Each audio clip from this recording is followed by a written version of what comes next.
Assalamualaikum warahmatullahi wabarakatuh.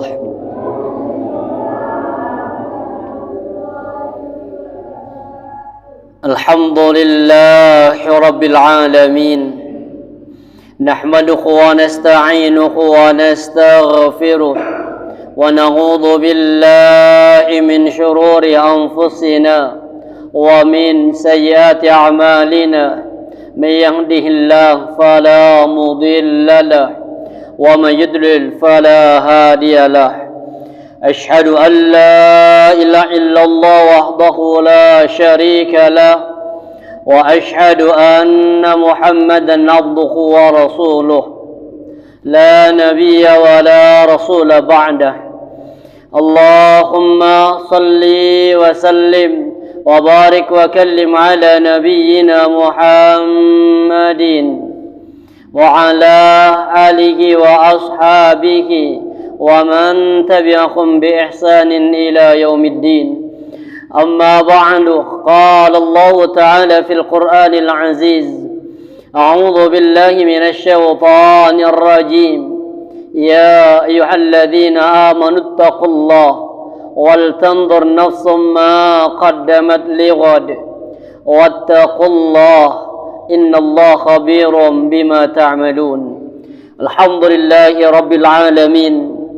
Jamaah sidang salat maghrib Masjid Al-Maghfirah yang insyaallah dirahmati Allah Subhanahu wa taala. Alhamdulillahi rabbil alamin. Marilah sama-sama kita senantiasa bersyukur karena Allah memberikan kepada kita tambahan nikmat umur, sehingga pada malam hari ini Allah masih memudahkan kepada kita untuk sama-sama bertaqarrub kepada Allah lewat media salat maghrib secara berjamaah. Dan Allah memilih di antara orang-orang yang salat maghrib untuk sama-sama bisa duduk bersimpuh di dalamnya sampai datangnya salat isya. Maka di antara pintu langit terbuka selain di waktunya salat duhur, salah satu pintu langit terbuka di antara salat maghrib yang kita duduk di dalamnya sampai datangnya salat isya. Maka di saat langit sedang terbuka, disinilah kesempatan bagi kita untuk bertaubat kepada Allah, beristighfar, memohon ampun terhadap dosa-dosa kita, memohon ampun terhadap dosa-dosa kedua orang tua kita, memohon ampun terhadap dosa-dosa istri atau dosa-dosa suami ataupun dosa anak-anak kita. Karena insyaallah doanya orang yang berada dalam masjid itu mustajabah. Makanya orang selama berada di masjid, kata Rasulullah, itu masih tetap senantiasa didoakan oleh malaikat. Salah satu doanya malaikat, Allahumma ghfir lahu, ya Allah, ampuni dosa orang yang berada dalam masjid. Allahumma arhamhu, turunkan kasih sayangmu, turunkan rahmatmu ya Allah kepada orang yang masih berada dalam masjid. Yang terakhir, Allahumma tub alaihi, ya Allah, terima taubatnya. Maka di saat seperti ini Bapak istighfarkan orang-orang tua Bapak, insyaallah mustajabah. Tapi para jamaah rahmati Allah, kita akan lanjutkan pembahasan kita dalam kitab Minhajul Muslim sampai kepada adab berbakti kepada kedua orang tua. InsyaAllah terakhir sudah sampai kita bahas bahwa anak bisa menjadi asbab orang tua ditarik ke dalam surga. Sedikit sebagai pengantar agar kita termotivasi untuk menjadi anak-anak yang saleh. Yuqalu lil walidani yaumal qiyamah, dikatakan kepada dua orang tua pada hari kiamat, yaitu bapak sama ibu, udkhulu al jannatah, masuklah kamu ke dalam surga. Lil wildan, mohon maaf, yuqalu lil wildan, dikatakan kepada anak-anak ini, wildan, anak-anak kecil. Siapa anak-anak kecil di sini? Anak-anak yang masuk surga, yang meninggal sebelum baligh, wildan. Dikatakan udkhulu al jannah, wahai anak-anak muda, masuklah engkau ke dalam surga. Qal, maka anak-anak ini berkata, ya Rabbi, hatta yadkhula abauna wa ummahatuna, Kata anak-anak tadi, ya Rabb, kami tidak akan pernah masuk ke dalam surga hingga bapak dan ibu kami juga masuk terlebih dahulu ke dalamnya. Kemudian apa? Qala fayatun. Kemudian ketika itu bapak dan ibu mereka datang. Qal fayaqulullah, Allah berfirman, mali arhamu. Apa kata Allah yang aku tidak melihat mereka? Udkhulul jannata, silahkan masuklah ke dalam surga. Fayaqul rabbi abauna wa ummahatuna, bapak kami Allah, ibu-ibu kami. Udkhulul jannata antum wa abaukum. Maka kemudian bapak ibunya yang berada di belakang dimudahkan hisabnya berkat dari doa anak yang intidhar, menunggu berada di pintu masjid, berada di pintu surga, sampai nanti kemudian anak ini masuk ke dalam surga bersama dengan kedua orang tuanya. Ini puncak kebahagiaan. Makanya di dalam surah Ar-Ra'd Allah katakan, jannatu adnin yadkhulunaha wa man salaha min abaihim wa azwajihim wa dhurriyyatihim wal malaikatu yadkhuluna alaihim min kulli bab. Kemudian apa bentuk bakti kita kepada orang tua? Ada 10 tanda bakti seorang anak kepada kedua orang tua. Yang pertama, mentaati kedua orang tua selama tidak mendurhakai Allah. Ada batasan seorang istri taat pada suami. Ingat ada satu hadis batasannya apa kata Rasulullah? Innamat ta'atu fil ma'ruf. Sesungguhnya ketaatan hamba terhadap hamba hanya dalam batas kebaikan. Kalau ada seorang suami menyuruh istrinya berbuat yang tidak baik, maka kemudian seorang istri berhak untuk menolak. Salah satunya biasanya, ini ada pernah seorang jamaah tanya, ini istri subhanallah sudah mulai ta'lim, sudah mulai belajar dan sudah mulai mengenal Islam dengan sempurna, sedangkan suami masih tetap dengan keburukan-keburukannya. Suami tidak puasa Pak di bulan Ramadan, maksa istri untuk menyiapkan sarapan. Kira-kira harus siapkan apa enggak? Ancamannya suami apa? Istri wajib taat. Kalau enggak taat saya ceraikan. Gimana sikap istri? Menyiapkan apa enggak? Haram hukumnya seorang istri menyiapkan sarapan atau menyiapkan makan bagi suami yang tidak berpuasa karena melanggar, ya, bukan karena ada uzur. Kalau kita punya orang tua yang sudah tidak puasa, kita punya kewajiban untuk menyiapkan sarapan. Ketika orang tua tidak puasa karena faktor yutiqun, orang-orang yang tidak mampu, wa 'alal ladzina yutiquna fidyatun ta'amu miskin, yang tidak mampu puasa bayar fidyah. Berarti anak boleh menyiapkan sarapan, boleh menyiapkan makan siang untuk orang tua yang tidak puasa. Tapi kalau suami tidak puasa, haram hukumnya kalau tidak puasa karena faktor apa? Maksiat. Yang banyak juga Pak, ini haram sebenarnya. Bapak punya tukang di rumah, kadang kerja di rumah kan, tukang bangunan, kemudian minta disiapkan sarapan. Ini haram hukumnya Pak, nggak boleh. Ustaz nggak puasa dia kok Ustaz. Justru karena nggak puasa itu maka kemudian haram kita mendukung ketidakpuasaannya. Terus gimana Ustaz? Ya sudah, Bapak kerja di sini, saya tidak menyiapkan makan, tidak menyiapkan kopi, tidak menyiapkan minum. Kemudian nilai Bapak saya nilai uang. Jadi seperti biasanya kalau kita kerja biasa kan dapat 1 kali jatah makan, maka jatah makan saya ganti dengan uang. Bapak kalau nggak puasa urusan Bapak dengan Allah, tapi jangan minum dari air kran di rumah. Tegas. Artinya apa? Ta'awanu 'alal birri wat taqwa wa la ta'awanu 'alal itsmi. Ta'awun dalam itsmi itu haram hukumnya. Sama dengan orang ketika kita bertetangga dengan orang kafir, kemudian kita dipaksa untuk mengucapkan ucapan hari raya mereka, itu haram hukumnya. Makanya di ayat ini di surah Luqman Allah mengatakan, wa in jahadaka ala an tusyrika bima laysa laka bi ilmun fala tuti'huma.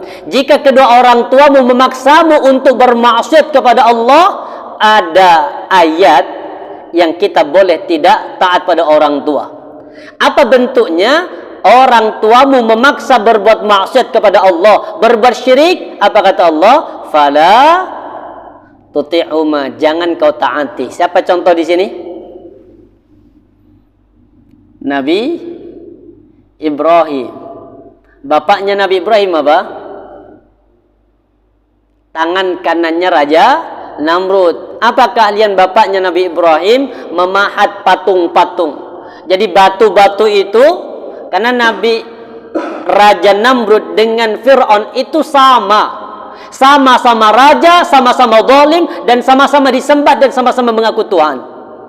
Makanya perdebatan di surah Al-Baqarah itu di awal itu bukan Fir'aun, tapi perdebatan antara Nabi Ibrahim dengan Raja Namrud. Apa kemudian yang tidak bisa datang ke kerajaan untuk menyembah atau untuk bersujud di depan raja, maka cukup bersujud di patung-patung yang diletakkan di pedesaan-pedesaan. Maka mereka kemudian bersujud. Bagian mahat patung itu bapaknya Nabi Ibrahim. Makanya paling berat nanti beliau alami ketika berada di padang mahsyar, tangan beliau dikandoli sama bapaknya. Untuk apa? Untuk minta kepada Allah agar diberikan syafaat. Tapi itu sudah tidak ada hubungan. Makanya turun surah apa? At-Taubah 113 itu. Itu larangan mendoakan orang kafir yang sudah meninggal. Tapi kalau masih hidup boleh. Ada orang Nasrani bersin mengucapkan Alhamdulillah, boleh Pak, doakan. Ada orang Yahudi sengaja memang datang mendekat pada Nabi untuk bersin. Di depan Rasulullah orang Yahudi bersin, ditegaskan Alhamdulillah. Apa kata Nabi? Apa jawaban Nabi? Kalau orang kafir langsung yahdikumullah, nggak usah pakai yarhamukallah, jangan, tapi yahdikumullah, semoga Allah memberikan engkau hidayah. Itu boleh doanya, Pak. Tapi kalau orang kafir sudah mati, larangan untuk mendoakan. Jadi kita wajiban taat pada orang tua, ada batasan standar selama tidak bermaksiat. Yang kedua, berbakti pada orang tua dan merendahkan diri hadapan kedua orang tuanya. Salah satunya apa bentuk merendahkan? Suara kita itu harus di bawah suara orang tua. Ini banyak contoh-contohnya. Yang ketiga, kita percepat, nanti kita bahas bakti seorang anak pada orang tua yang sudah meninggal.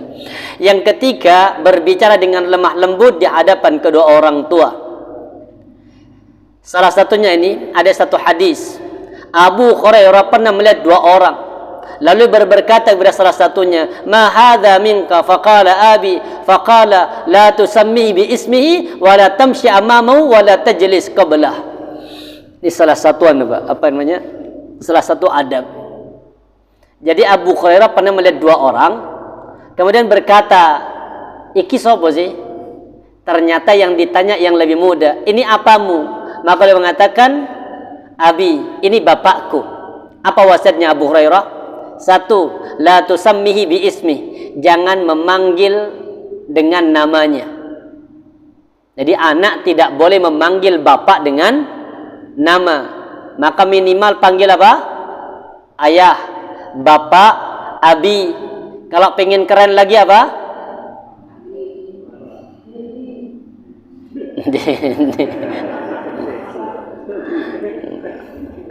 Panggilan yang paling bagus di Al-Quran itu bukan abi, tapi abati. Abati itu beda tingkatannya daripada abi. Kalau abi sebatas hubungan anak dengan orang tua, tapi kalau abati hubungan anak dengan orang tua plus juga menempatkan orang tua seperti saudara. Artinya hubungannya lebih erat. Makanya Nabi Ismail ketika mau disembelih sama Nabi Ibrahim, apa panggilannya? Ya abati, bukan ya abi, tapi ya abati if'al ma tu'mar. Jangan panggil aba. Mohon maaf. Jangan biasakan manggil aba, karena aba itu manggil syaitan. Oh, bukan manggil syaitan. Jadi pikir aba keren, setan lah dipanggil. Coba di Al-Quran dilihat apa sifatnya syaitan. Di Al-Quran dikatakan di apa kemudian usjudu li Adam fasajadu illa iblis aba. Ini aba wastakbara. Jadi sifatnya syaitan, iblis itu aba. Apa aba itu? Enggan. Wastakbara, sombong. Makanya aba. Itu manggil syaitan itu. Ganti panggilannya. Gimana? Abah, ada haknya belakang. Abah. Jangan hanya aba. Kalau hanya aba, enggan. Itu sifatnya syaitan. Kemudian panggil abah atau abati.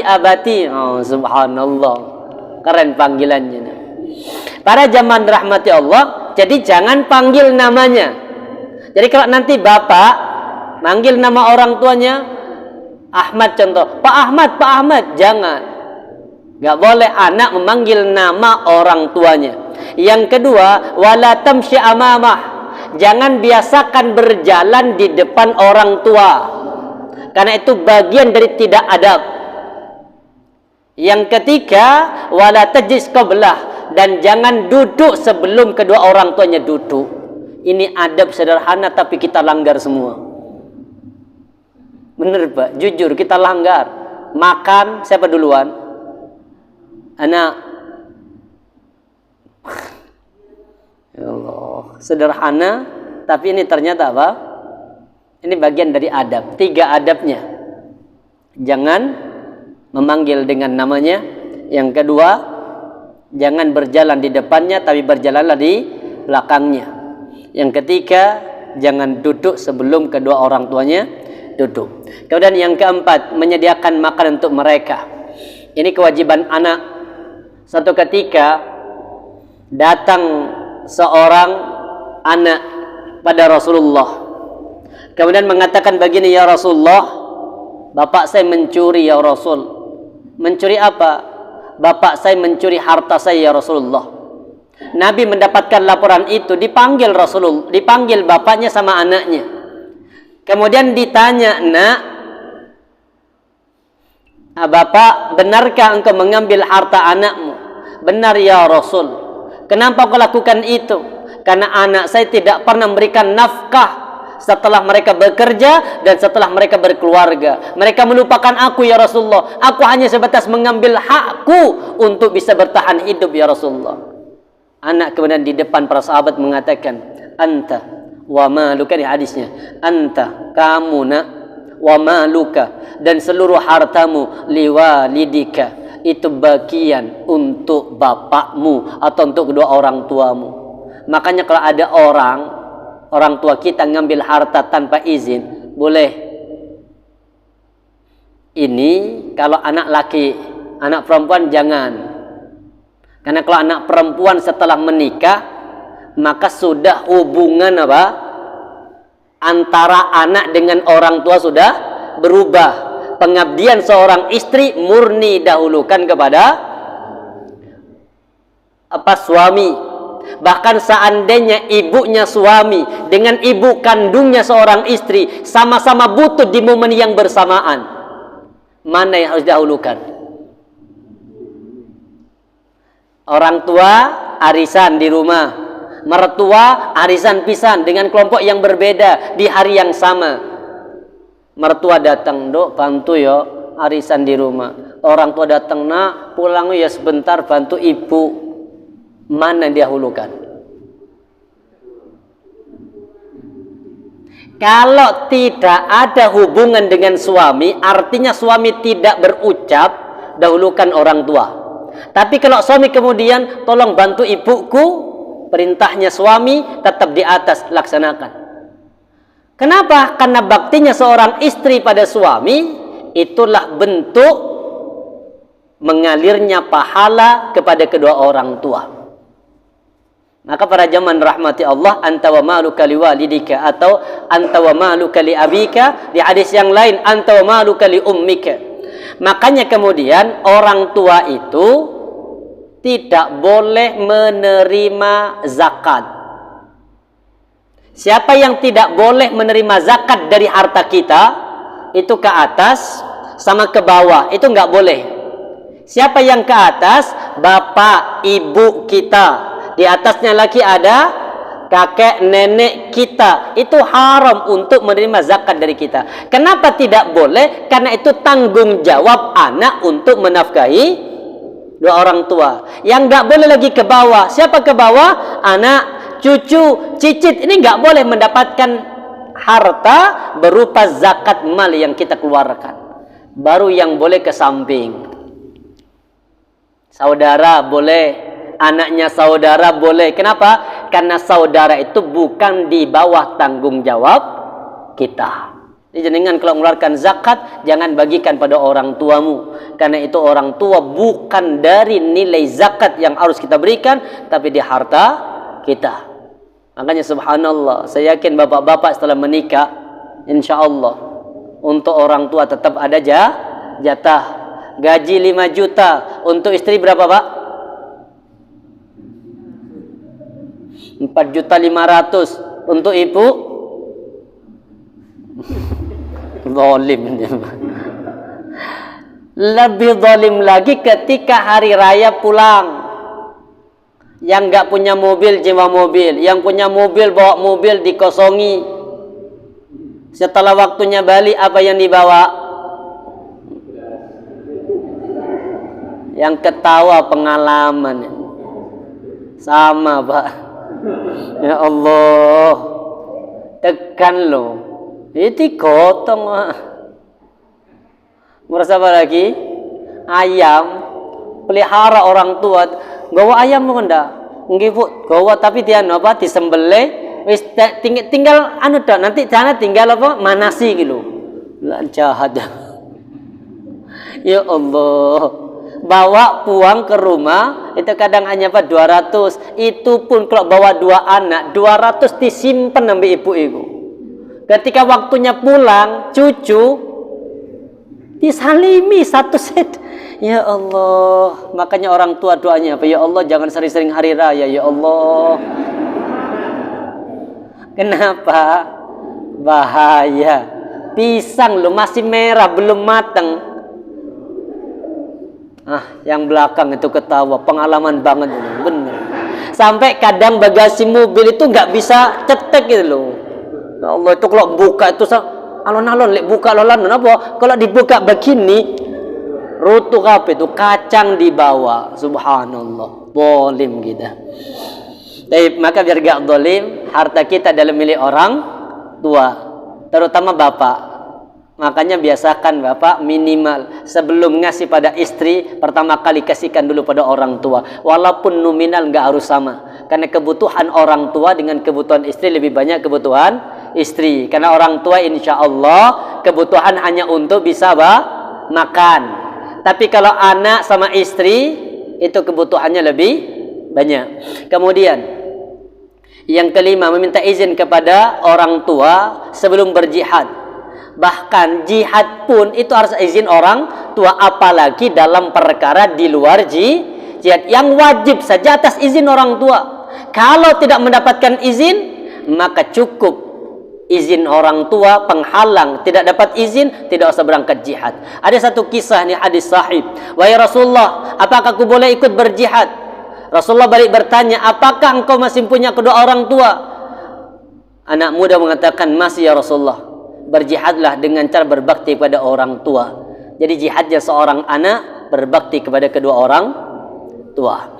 Kemudian yang keenam, memberikan harta kepada orang tua sebesar yang mereka inginkan. Makanya ada namanya ini Pak, ada namanya kewajiban, ada namanya ihsan. Kalau ihsan itu di atasnya iman, Islam, iman, ihsan. Kalau iman itu begini, bapak ngasih uang setelah ditelepon sama orang tua. Itu kewajiban, itu orang mukmin.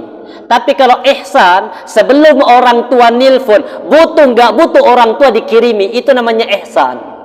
Kalau iman, sesuai dengan kebutuhan setelah ditelepon, nah, aku butuh uang ini, buat ini, kita kirim. Tapi kalau sebagai bentuk ihsan, itu di atasnya iman, belum minta orang tua sudah kita kirim, insyaallah. Saya yakin bapak insyaallah begitu dulu. Baik, pada zaman rahmat Allah ini banyak.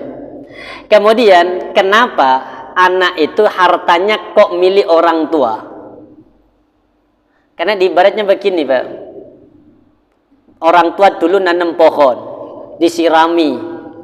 Setelah disirami kemudian pohon ini berbuah. Siapa yang paling berhak untuk menikmati buahnya? Ya yang nanam. Tapi pada kenyataan yang menikmati siapa? Istri sama anak. Makanya ibu jadilah istri yang saleh. Telepon dulu suaminya, atau mungkin kalau dikasih bulanan tanya, ibu sudah dikasih? Belum, aku nggak mau nerima. Kirimkan dulu pada orang tua. Oh subhanallah. Kayak begitu kalau ada di Malang banyak, saya siap jadi suaminya. Yang jadi masalah, bingung, orang tua kadang dikirimin ikut-ikutan. Dikirimi piro? Wakil. Jangan, insyaallah, karena itu adalah bakti seorang anak. Kita lihat sebentar. Waladur rajuli min kasbihi min adyabi kasbi faqulu min amwalim. Ini hadisnya. Anak seseorang itu adalah hasil dari usahanya. Itu adalah sebaik-baik usaha. Maka makanlah dari harta mereka. Jadi kita yang dididik sama orang tua, dikasih makan, dipupuk, dikasih air, disirami, setelah matang jadi berbuah, kemudian orang tua agak menikmati. Inilah bentuk kedzaliman. Maka pada zaman rahmati Allah, lakukan itu. Kemudian yang ketujuh, membuat keduanya ridho dengan berbuat baik kepada orang tua dan orang-orang yang dicintainya. Yang kedelapan, ini zaman saya dulu, Pak. Ternyata banyak dosa zaman kita dulu. Apa? Mencaci kedua orang tuanya. Tidak boleh mencaci kedua orang tua kita. Sahabat tanya, gimana? Mana mungkin ada anak mencaci kedua orang tuanya? Apa kata Rasulullah? Termasuk dosa besar ketika seseorang mencaci orang tuanya. Para sahabat bertanya, ya Rasulullah, apa ada orang yang mencaci maki kedua orang tuanya? Dan ini zaman bapak mungkin zaman bapak. Zaman saya dulu benar. Apa? Ia mencaci maki ayah orang lain. Kemudian orang lain mencaci maki ayah kita. Ada di zaman bapak? Zaman saya itu subhanallah. Apa namanya? Rapot itu disembunyikan banget, Pak. Kenapa? Takut ketahuan nama bapak kita. Karena kalau sudah ketahuan itu jadi bahan apa? Ejekan. Padahal itu dosa besar. Di antara dosa besar ketika kita mengucat orang tua saudara kita, kemudian saudara mengucat orang tua kita, maka tak ubahnya kita mengucat kedua orang tua kita sendiri. Itu zaman kita dulu. Kemudian yang ke-9, mendahulukan berbakti pada ibu daripada ayah. Ini bapak harus sadar diri, dahulukan siapa? Ibu. Ibu itu siapa? Berapa kali? Ummuka tiga kali. Yang ke-10, nih, mohon maaf para istri, mendahulukan berbakti kepada orang tua daripada berbuat bakti kepada seorang istri. Bapak punya uang 5 juta, istri butuh, orang tua butuh, mana dahulukan?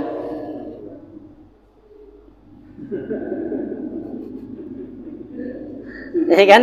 Kita punya uang, istri butuh, orang tua kita juga butuh, dan uang tuh nggak bisa dibagi, artinya sama-sama butuh ya. Mana dahulukan? Jujur dulu, Pak.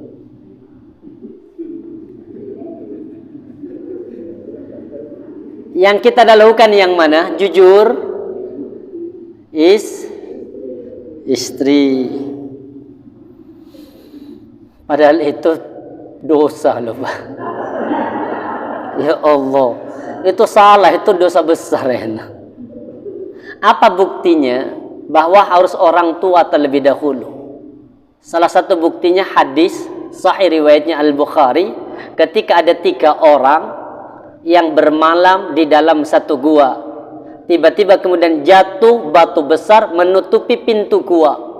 3 orang ini kemudian mendorongnya. Di zaman Bani Israel ini 3 orang mendorongnya tidak mampu. Maka semua bersepakat, kalau kita menggunakan tenaga kita tidak akan mampu dan kita akan mati di dalam gua ini. Maka solusi yang terbaik kita menggunakan kekuatan doa. Mari kita sama-sama berdoa, tapi sebelum berdoa cari amalan yang terbaik yang pernah kau lakukan, jadikan wasilah untuk minta keridhaan kepada Allah. Tawassul. Maka yang pertama tawassul dengan apa? Yang pertama, masih ingat? Yang pertama tawassul dengan karyawan. Dia ini punya karyawan, pulang sebelum gajian berhenti, resign. Kemudian harta ini kan kalau disimpan akan habis, maka sama pemilik perusahaannya dibelikan kambing. Dan subhanallah berkembang begitu banyak. Setelah beberapa tahun kemudian datang minta, mana gajiku yang dulu aku tidak sempat ngambil. Itu sudah memenuhi 2 bukit, lengkap sama pelayan-pelayannya. Jangan bercanda, aku butuh. Ya itu hartamu dulu aku berikan kambing dan kurang berkembang biak, dibawa pulang Pak, tanpa satu pun disisai. Subhanallah. Dari perintah itu kemudian Allah ridho. Yang kedua, salah satunya ini, kita langsung kepada kasus yang bagaimana anak sama ibu. Ketika ada seorang anak yang setiap hari sudah memerah susu, setiap hari memerah susu. Satu saat ketika beliau mencari kayu bakar itu, kemalaman, jadi terlalu jauh, pulang ke rumah sudah kemalaman. Tapi tetap beliau pekerjaannya menyuguhkan minuman susu untuk orang tua. Diperah susunya, setelah itu kemudian mendapati kedua orang tua sudah dalam kondisi tertidur. Gelas atau tempat ini, wadah yang penuh dengan susu itu dipegang Pak, dan tidak mau membangunkan kedua orang tua. Anak sama istri nangis, minta jatah minum. Apa kata seorang anak? Dan ini jadikan tawassul. Demi Allah, tidak ada yang boleh minum terlebih dahulu sebelum susu ini diminum oleh bapak dan ibuku. Ditunggu sampai bangun. Setelah bangun kemudian dikasih minuman, dan setelah itu kemudian anak sama istri baru kemudian diberikan setelahnya. Dijadikan tawassul. Kalau perbuatan ini tidak benar, maka pasti doanya tidak diterima oleh Allah. Ternyata, ya Allah, kalau Engkau ridho dengan perbuatanku itu, ya Allah, maka geserlah batu ini. Bergeser. Berarti perbuatan itu dalil menunjukkan bahwa seorang suami tetap lebih mendahulukan orang tua daripada istri. Walaupun pada kenyataannya suami takut istri. Ini masih minta surga. Dirubah Pak. Telat Ustadz, orang tua saya sudah meninggal. Gampang. Nanti masih ada kewajiban anak kepada orang tua yang sudah meninggal. Bangka para jamaah rahmati Allah, di sini kewajiban kita untuk berbakti pada orang tua sebisa mungkin kita buktikan. Karena nih jamaah kita sudah banyak yang berusia lanjut. Rata-rata saya yakin bapak ibu sudah kehilangan orang tua. Ada sudah kehilangan orang tua? Sudah? Yatim semua berarti Pak. Oke, nanti Pak Takmir perlu dicatat ini. Kasih santunan. Baik. Kewajiban berbakti pada orang tua setelah wafat yang akan kita bahas. Bainama ana jalisun 'inda Rasulillah sallallahu alaihi wasallam, idz ja'ahu rajulun minal ansar. Ketika aku sedang duduk bersama dengan Rasulullah sallallahu alaihi wasallam, faja'a idz ja'ahu rajulun ansar, ketika datang sosok laki-laki dari Ansar, faqal ya Rasulullah, dia bertanya, ya Rasulullah, hal baqiya alayya min birri abawayya syai'un, abarruhuma bihi ba'da mautihima. Ya Rasulullah, masihkah ada kewajiban seorang anak berbakti kepada kedua orang tuanya setelah kematian kedua orang tuanya? Kemudian apa kata Rasulullah? Naam, iya. Jadi ternyata bakti anak bukan hanya selama hidup, tapi bakti anak selama kita masih hidup ada kewajiban berbakti kepada kedua orang tua. Selama hidup sudah kita bahas tadi 10. Sedangkan kalau sudah meninggal, apa kewajiban seorang anak pada orang tua? Yang pertama, as-salatu alaihima.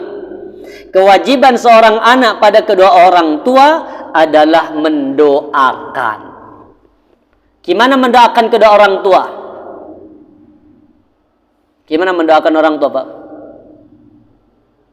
Yang selama ini Bapak lakukan gimana? Rabbighfirli itu bukan mendoakan,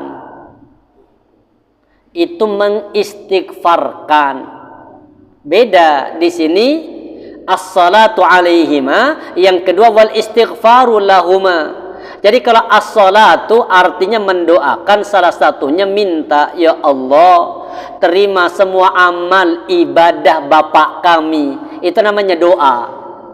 Makanya kalau jenengan nanti berdoa, biasakan doa itu untuk diri kita, anak, istri, kedua orang tua, maka gunakan dhamir nahnu. Seperti begini, Allahumma taqabbal salatana. Ya Allah, terimalah amal ibadah salat kami, ya Allah. Siapa kami di situ? Yang mendoakan istrinya atau suaminya, anak-anaknya, kedua orang tua kita yang sudah tidak ada. Makanya minta kalimat na itu mewakili dari orang-orang yang kita cintai. Makanya kalimatnya apa? Allahumma taqabbal. Atau mungkin ya Allah, terima semua amal ibadah yang dilakukan oleh kedua orang tua kami, ya Allah. Hapuskanlah kesalahan-kesalahannya, ya Allah. Ini bentuk doa. Kemudian yang kedua, wal istighfaru lahuma. Mengistighfarkan keduanya. Yang ketiga, wa infadu ahdihima. Ini kewajiban anak. Wa infadu ahdihima, apa? Melaksanakan janji keduanya.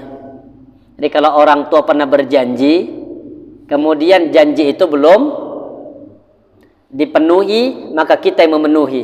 Atau kemudian kita berjanji kepada orang tua, Bapak, Ibu, mulai hari ini saya bersumpah, saya berjanji untuk menjadi anak yang saleh. Maka tunaikan janji itu di hadapan Allah. Wa ikramu sadiqihima. Ini jadi tidak kalah pentingnya. Hormatilah orang-orang yang dekat dengan kedua orang tua. Saudara-saudara orang tua dihormati. Wasilaturrahim allati la silata laka illa min qablihima. Sambung silaturrahim dengan orang-orang yang pernah disambung silaturahim oleh bapak kita. Kemudian fahuwallazi baqi 'alaika min birrihima ba'da mautih. Maka kata Rasulullah, yang tersisa setelah kedua orang tua meninggal hanyalah seperti ini. Akan kita bahas pertama. Ini. Al-walidu awsatu abwabil jannati fa in syi'ta fa'adhi dhalikal bab aw ihfadhu.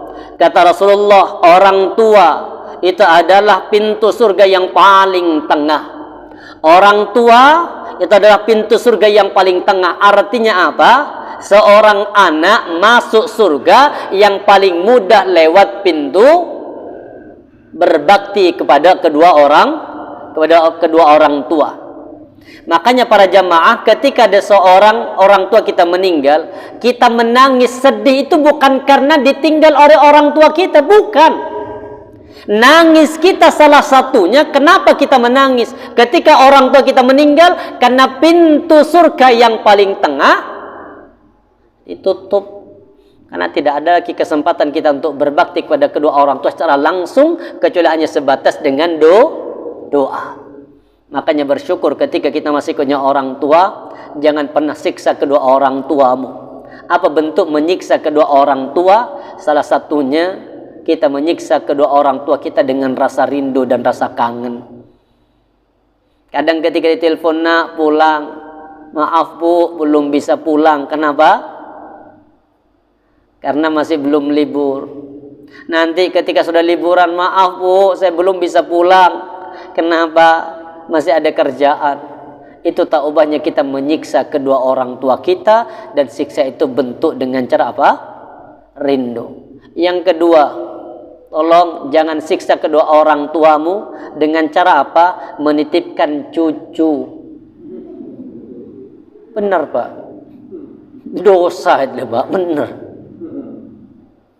Ada yang merasa dititipi cucu?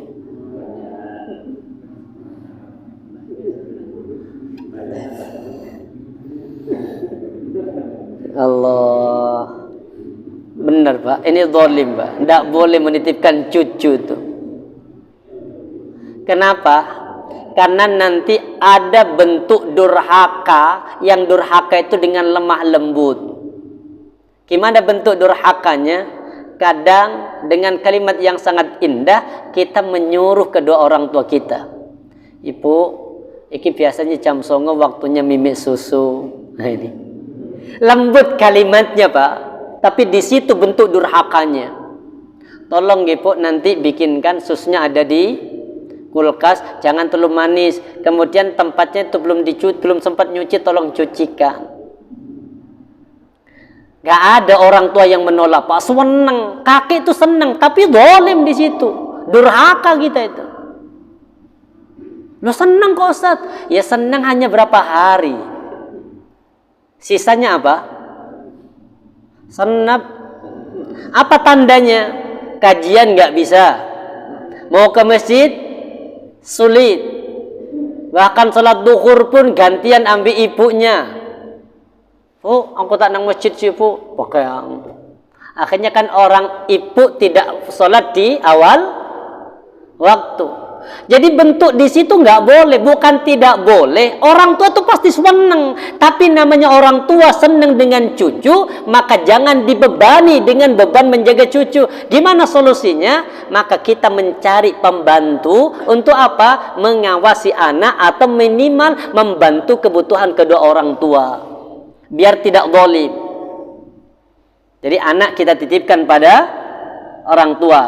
Kita carikan pembantu yang membantu orang tua biar gak zalim di situ. Makanya nanti yang jenengan para bapak, ibu dititipin cucu, minta apa? Pembantu. Siap? Justru Ustadz, anak saya tak titipin ibu itu biar gratis. Loh, ini malah disuruh bayar. Membantah. Baik, kita bahas. Jadi gak boleh menitipkan cucu, bukan gak boleh Pak, tapi lebih banyak bentuk durhakanya nanti. Kadang ketika orang tua pulang kerja jam 4 mendapati anak dikasih es krim, gimana rasanya orang tua? Ya Allah Bu, kok ditukono es krim Bu? Ya Allah, anak kisik pilek. Bener kan? Bahasanya halus tapi marah di situ. Itu bentuk kedzaliman. Ya Allah, gak ditukono anake nangis. Terus gimana Pak?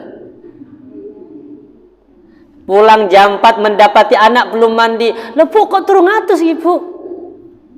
Ini benar, sering kalimatnya akan terungkap, akan keluar, dan itu bentuk durhaka Pak. Maka pada zaman rahmati Allah, kalau jenengan menitipkan anak pada orang tua, maka siapkan dulu pembantu untuk meringankan pekerjaan kedua orang tua. Makanya anak saya saya titipkan ke mertua, walaupun mertua minta enggak. Kenapa?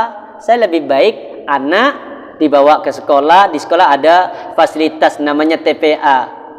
TPA itu Taman Penitipan Anak. Jadi kita lebih baik bayar begitu. Kenapa? Biar orang tua tidak merasa terbebani. Kemudian salah satu bentuk kemudian pahala yang akan terus mengalir, salah satunya kalau kita menjadi anak yang saleh. Ada 7 kata Rasulullah pahala yang akan terus mengalir. Kalau di hadis yang pertama ada 3. Kita masih ingat di antara 3 pahala yang terus mengalir apa itu? Anak yang sedekah jariyah. Yang kedua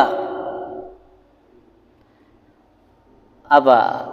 al-ilmun yuntafa'u bih, ilmu yang bermanfaat. Yang ketiga, waladun salihun yad'ulah. Di hadis yang lain ada 7 amalan yang pahalanya terus mengalir sampai nanti datangnya hari kiamat. Hadis riwayat Ibnu Majah dan Al-Baihaqi. Apa yang pertama kata Rasulullah? Yang pertama yang akan terus mengalirkan pahala kepada orang setelah kematiannya, ilmu yang ia ajarkan dan ia sebarkan. Makanya di antara orang yang paling mudah nanti masuk surga, salah satunya adalah seorang istri yang mendidik anak, yang kadang pendidikan anak ini adalah yang paling mancep kepada anak, dan itu pendidikan sepanjang hidupnya. Yang ngajari anak baca basmalah siapa? Masuk guru TK, insyaallah ibunya. Yang ngajari anak setiap mau makan baca basmalah, ibunya. Bapak bagian apa?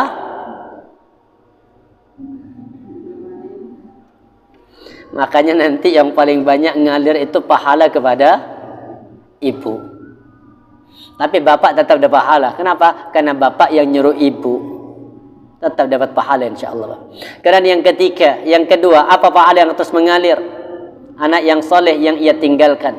Yang keempat, mushaf Al-Quran yang ia wariskan. Jadi kalau kita punya mushaf Quran, kita jadikan wakaf di masjid-masjid. Sini mana? Ada. Kalau lagi dibaca akan mengalir pahala. Tapi kalau pancet utuh kayak begitu tersusun rapi, maka mohon maaf gak dapat pahala, Pak. Makanya bapak dulu ngasih istri itu Quran, apa namanya, alat salat, ada Qurannya kan. Sama istri diseneng, dijaga, diambungi Quran. Jangan, Quran itu dikasihkan untuk ini kenang-kenangan. Justru kenang-kenangan itu dikenangkan di hati, bukan di bentuk. Kenapa? Karena banyak di luar yang jualan kayak begini. Tapi kalau dibaca, mengena, kemudian baca hafalan di dalam hatinya, insya Allah itu akan menjadi amalan yang terbaik. Yang kelima, orang yang bisa mengalirkan pahala. Yang keempat adalah masjid yang ia bangun. Artinya membangun masjid, itu pahala yang terus mengalir. Yang kelima, rumah bagi ibnu sabil, musafir. Yang keenam, mengalirkan air sungai. Yang ketujuh, sedekah yang dikeluarkan dari harta selama ia masih hidup. Ini semuanya adalah amalan yang akan mengalirkan pahala walaupun orang itu sudah meninggal. Ada banyak versi hadisnya. Yang kedua, hadisnya tidak ada rumah ibnu sabil, tapi yang ada apa? Menanam pohon. Nanam pohon itu mengalirkan pahala selama pohon itu masih berdiri kokoh dan bisa memberikan manfaat.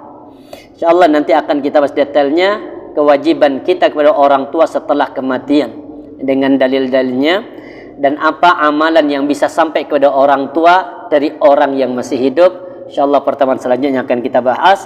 Subhanakallah bihamdika, asyhadu an la ilaha illa anta astaghfiruka wa atubu ilaik. Assalamualaikum warahmatullahi wabarakatuh.